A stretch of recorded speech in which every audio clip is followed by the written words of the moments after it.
అందరికీ నమస్కారం। ఈ రోజు మన ఛానల్లో ఈ 2025 సంవత్సరంలో శ్రీరామనవమి ఎప్పుడు వచ్చింది, దాని తేదీ, తిథి, వారం, నక్షత్రం ఎప్పుడో, అలాగే నవమి తేదీ ఎప్పటి నుంచి ఎప్పటి వరకు ఉందో, శ్రీరామనవమి విశిష్టత ఏమిటో, నైవేద్యాలు ఏమిటో, అలాగే ఈ రోజే సీతారాముల కళ్యాణం ఎందుకు జరుపుతారో ఈ రోజు మనం ఈ వీడియో ద్వారా తెలుసుకుందాం। ఎక్కడా స్కిప్ చేయకుండా పూర్తి వీడియో చూస్తారని ఆశిస్తున్నాను। అంతకంటే ముందుగా ఇంతవరకు నా ఛానల్ సబ్స్క్రైబ్ చేసుకున్న వాళ్ళు ఉంటే సబ్స్క్రైబ్ బటన్ని ప్రెస్ చేసి పక్కనే ఉన్న బెల్ ఐకాన్ని ప్రెస్ చేసి ఆల్ అనే ఆప్షన్ ప్రెస్ చేశారంటే నేను పెట్టే ప్రతి వీడియో మీరు నోటిఫికేషన్ ద్వారా మొదటగా చూసేయవచ్చు। ముందుగా వీడియోలోకి వెళ్ళిపోదాం। లోకరక్షణ కోసం శ్రీ మహావిష్ణువు త్రేతాయుగంలో రాక్షస సంహారం కోసం అవతారం ఎత్తాడు।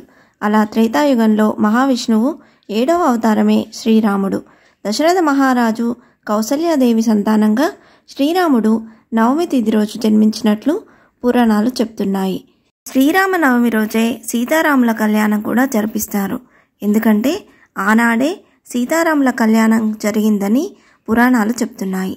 14 ఏళ్ల అరణ్యవాసం చేసి శ్రీరాముడు పట్టాభిషిక్తుడైన రోజు కూడా నవమి తిథిగా చెప్తారు। అందువల్ల శ్రీరామనవమి రోజు సీతారాముల కళ్యాణాన్ని ఘనంగా నిర్వహిస్తారు। శ్రీరామనవమి రోజున సీతారాముల కళ్యాణం జరిపించిన చూసిన సకల కోరికలు నెరవేరుతాయని, దోషాలన్నీ తొలగిపోతాయని, జీవితంలో సుఖ సంతోషాలు నెలకొంటాయని భావిస్తారు।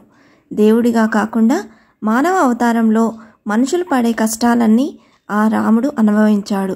మానవుడు ఎలా జీవించాలో చూపించాడు। అలాగే రావణ సంహారం చేసి ధర్మాన్ని రక్షించాడు। ఒక వ్యక్తి ఎలా జీవించాలి, మాటకు ఎలా కట్టుబడాలి, తల్లిదండ్రులకు ఎటువంటి గౌరవం ఇవ్వాలి అనేవి శ్రీరాముణ్ణి చూసి నేర్చుకోవాలని పెద్దలు చెప్తుంటారు। అందుకే శ్రీరాముణ్ణి సకల గుణాభిరాముడు అంటారు। ప్రతి ఒక్క ఆడపిల్ల శ్రీరాముడి వంటి భర్త రావాలని కోరుకుంటుంది। ఏకపత్ని వ్రతుడు, ఆదర్శవంతుడుగా అందరికీ ఆదర్శంగా నిలిచాడు ఆ శ్రీరాముడు। సకల అభిరాముడు, సద్గుణాల రాముడు, దశరథ రాముడు, కోదండ రాముడు, జానకీ రాముడు, ఇలా ఒకటేంటి చెప్పుకుంటూ పోతే శ్రీరాముడికి అనేక పేర్లు ఉన్నాయి। ధర్మానికి, నీతికి, మంచికి, మర్యాదలకు, నైతిక విలువలకు నిలువుటద్దం ఆ శ్రీరాముడు। ప్రతి సంవత్సరం చైత్రశుద్ధ నవమి రోజు శ్రీరామనవమిని జరుపుకుంటాం। ఈ 2025 సంవత్సరంలో శ్రీరామనవమి ఎప్పుడొచ్చిందో ఇప్పుడు తెలుసుకుందాం। స్వస్తి శ్రీ చాంద్రమాన శ్రీ విశ్వావసునామ సంవత్సరం వసంత ఋతువు చైత్రమాసం చైత్రశుద్ధ నవమి తేదీ ఏప్రిల్ 5, 2025 శనివారం సాయంత్రం 7:26 ప్రారంభమై ఏప్రిల్ 6, 2025 ఆదివారం సాయంత్రం 7:22 ఉందండి। హిందూ పంచాంగం ప్రకారం సూర్యోదయానికి ఏ తిథి అయితే ఉంటుందో ఆ రోజు ఆ తిథిగా పరిగణిస్తాం।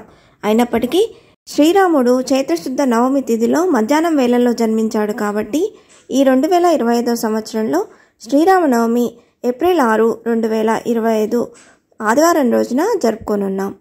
ఈరోజు నక్షత్రం పునర్వసు ఉదయం 10:19 ఉందండి। తర్వాత పుష్యమి నక్షత్రం। శ్రీరామనవమి మధ్యాహ్న ముహూర్తం ఉదయం 11:05 నుండి మధ్యాహ్నం 1:36 వరకు ఉందండి। 2:31 వ్యవధి ఉంది। హిందూ క్యాలెండర్ ప్రకారం శ్రీరామనవమి సాధారణంగా మార్చి లేదా ఏప్రిల్ నెలలో వచ్చే చైత్రమాసం 9వ రోజున జరుపుకుంటారు।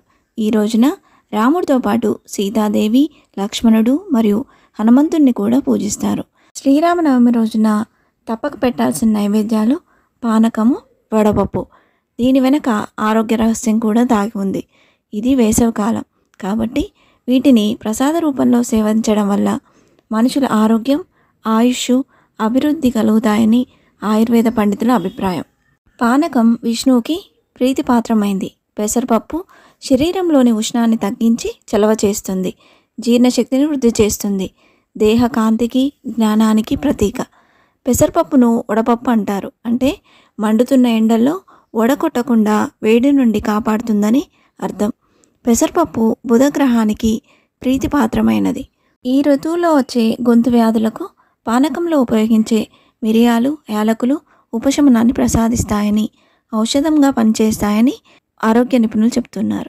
ఇంతే ఫ్రెండ్స్, ఈ వీడియో మీకు నచ్చిందని ఆశిస్తున్నాను। ఇలాంటి ఇంట్రెస్టింగ్ వీడియోస్ కోసం please subscribe my channel and press the bell icon. అలాగే లైక్ చేయండి, షేర్ చేయండి। మీకు ఏమైనా సందేహం ఉంటే నా కమెంట్ బాక్స్లో పోస్ట్ చేయండి।